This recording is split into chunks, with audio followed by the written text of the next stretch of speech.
Hi guys, welcome back to this channel. In this video, I'm going to show you how to change the navigation language in Google Maps.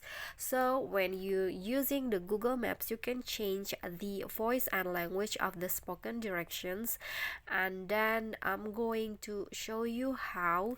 So the first step is go to the Google Maps apps like me right here, and then click on your photo here, your account.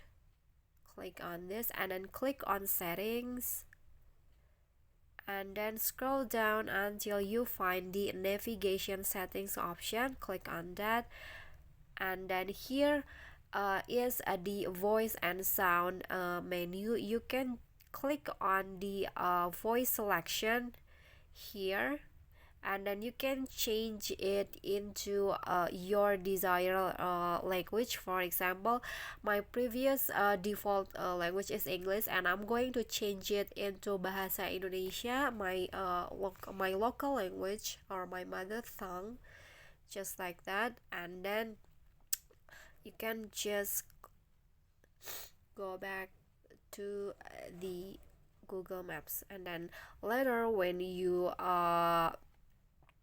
use the Google Maps, it will change the navigation language, will be changed into the language that you choose before. Okay, so I think that's all for me. That is how you can change your navigation language in Google Maps. I hope this video is helpful to you. Don't forget to click like, leave a comment, and also subscribe our channel. See you on the next tutorial. Bye bye.